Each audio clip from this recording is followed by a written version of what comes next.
कौशल्या और रघुवीर की एक बेटी थी सविता। सविता को बचपन में ही पोलियो मार गया था, जिससे वह एक पैर से अपाहिज थी। सब लोग उसे दया की दृष्टि से देखते थे। वह अपने माँ बाप की बहुत लाडली थी। उसकी आंखों में वे कभी आंसू नहीं आने देते थे। सविता अपाहिज जरूर थी, लेकिन सभी कामों में कुशल थी। स्कूल में भी वह सभी अध्यापकों की प्रिय थी। एक दिन कौशल्या बोली, सुनो जी, सविता भी 11वीं पास हो गई है। हमारी बेटी दिव्यांग है, उसके लिए भी ऐसा ही लड़का ढूंढना पड़ेगा। लगता है उसकी शादी करने में बहुत मुश्किलें आएंगी, इसलिए अभी से लड़का ढूंढना शुरू कर दो। हाँ कौशल्या, सही कहती हो। सविता कितनी सुंदर और सर्वगुण संपन्न है, लेकिन उसके पैर की वजह से मेरी बेटी की जिंदगी खराब हो गई। सविता ने अपने माँ बाबूजी की बात सुन ली। वह पास आकर बोली, बाबूजी, क्या मैं आप लोगों के लिए बोझ हूँ? मेरा पैर खराब है, इसका मतलब ये नहीं कि मैं किसी काम की नहीं और मैं किसी पर भी आश्रित रहूंगी। फिर कैसे हुई मैं आपके लिए बोझ? मन छोटा मत कर बेटी। किसने कहा कि तू बोझ है? तू हमारी आंखों का तारा है। माँ, मैं पढ़ाई के साथ साथ कुछ करना भी चाहती हूँ, जिससे मैं खुद पर निर्भर रह सकूँ। इधर सविता की पढ़ाई पूरी हो गई, उधर रघुवीर सविता के लिए लड़का ढूंढने लगा। सविता के लिए परेश का रिश्ता आया। परेश रसायन फैक्ट्री में काम करता था। परेश अपनी माँ रमा और अपने पिताजी मुकेश के साथ सविता को देखने उसके घर आया। अरे बेटा, लड़की का तो पैर खराब है। पिताजी, अगर मैं किसी दिव्यांग लड़की से शादी करूंगा तो मुझे किसी लड़की का जीवन संभालने का सौभाग्य मिलेगा। बेटा, तेरी जिंदगी है, जो भी फैसला हो सोच संभल कर करना। देखिए सविता जी, मैंने आपकी जितनी तारीफ सुनी, मैं खुद को आपसे मिलने से रोक नहीं पाया। क्या आप मुझसे शादी करेंगी? परेश जी, मैं एक अभागी लड़की हूँ और आप पूर्ण रूप से स्वच्छ हैं। क्या आप एक अपाहिज लड़की को स्वीकार करेंगे?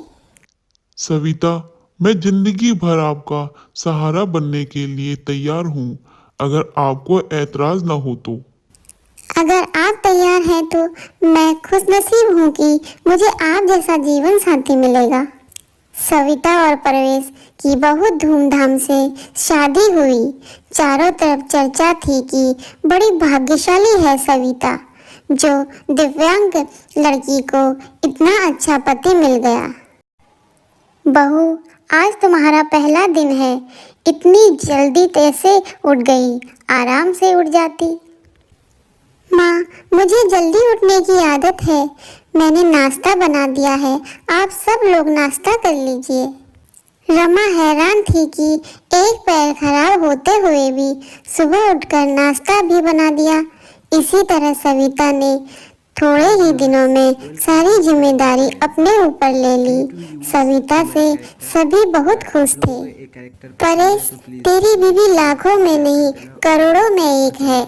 मैं तो डरती थी कि कहीं ऐसा न हो कि एक दिव्यांग लड़की की शादी करते कहीं मेरे बेटे की जिंदगी खराब न हो जाए। माँ, मेरा फैसला कभी गलत नहीं हो सकता। आपसे एक बात कह रहा हूँ कि अगर मुझे कुछ भी हो जाए तो सविता को अपनी बेटी की तरह रखना। चल पागल, ऐसा नहीं बोलते। वो अभी भी मेरी बेटी ही है। और अगले ही दिन उनकी खुशियों में जैसे किसी की नजर लग गई। परेश की फैक्ट्री में जहरीली गैस लीक हो जाने से कई लोगों की मौत हो गई, जिसमें परेश भी शामिल था। जब ये खबर परेश के घर तक पहुंची तो घर में हाहाकार मच गया, लेकिन सविता तो जैसे पत्थर सी हो गई थी। वह खामोश थी, उसकी आंखों में आंसू नहीं थे। वह परेश को यूं ही फटी आंखों से देख रही थी।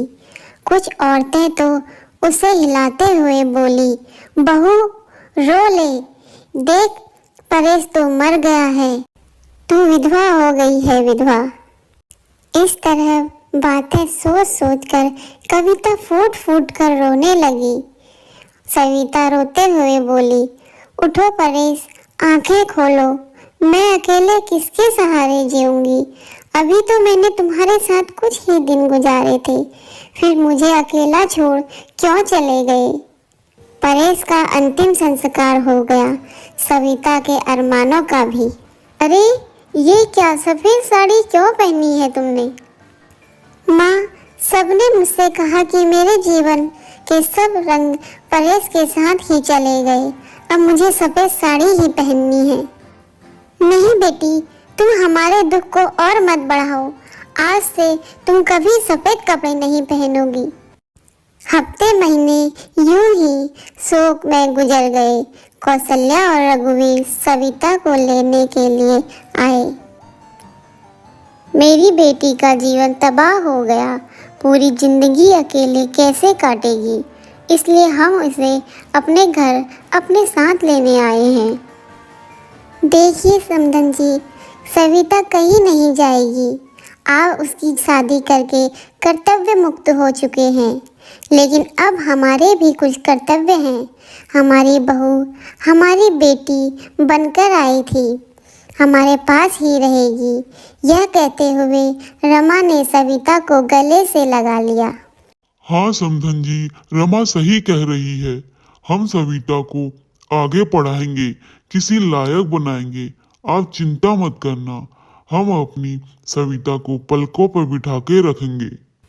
माँ बाबूजी, परेश इनके इकलौते बेटे थे, अब वो नहीं है, तो ऐसे में मैं इनको कैसे छोड़कर जाऊं? ये सही नहीं है। मैं इनके पास रहकर ही इनकी सेवा करूंगी। सविता के माँ बाबूजी चले गए। अब सविता अकेली थी। उसने अपना सारा ध्यान पढ़ाई में लगा दिया। ऐसे में उसकी मुलाकात गौरव से हुई, जो समय समय पर सविता की पढ़ाई में मदद करता था। गौरव मुकेश के दोस्त का सबसे छोटा बेटा था। उसका काम के सिलसिले में परेश के पिता के पास आना जाना लगा रहता था। गौरव इंजीनियर था और बड़ा ही शालीन स्वभाव का संस्कारी लड़का था। चारों तरफ औरतें बातें बनाने लगी। एक औरत बोली, अरे देखो कैसी विधवा है, ये सफेद साड़ी नहीं पहनती, पति का जरा भी दुख नहीं है। तो दूसरी बोली, बन सवर कर कॉलेज जाती है, बेचारी रमा और मुकेश का बुढ़ापा भी खराब करेगी। तीसरी औरत ने कहा, पहले इस लड़के का घर में आना जाना ठीक ना था, लेकिन अब परेश नहीं है तो इसे जवान विधवा बहू के घर नहीं जाना चाहिए। लेकिन सविता को किसी की बातों से कोई फर्क नहीं पड़ता था, क्योंकि उसके पास सास ससुर का साथ था। रमा जब इतनी अच्छी बहू के लिए लोगों के ये ताने सुनती तो तड़प उठती थी, रोने लगती थी। सविता ने अपनी मेहनत से बीएड कर ली और विकलांग कोड में एक अच्छी शिक्षिका के रूप में नियुक्त हो गई। सुनो परेश के पापा, हमारी सविता अब एक टीचर बन गई है। लोग न जाने कैसी कैसे ताने देते हैं, हमें अब उसकी शादी कर देनी चाहिए। सही कह रही हो रमा, विधवा है, अनाथ नहीं, जो लोगों की उल्टी सीधी बातें सुनेगी। हम अपनी बहू की शादी धूमधाम से करेंगे। मुकेश ने जब अपनी बहू के रिश्ते की बात जब कुछ लोगों से की, तब लोग कहते, अरे मुकेश, तू पागल तो नहीं हो गया?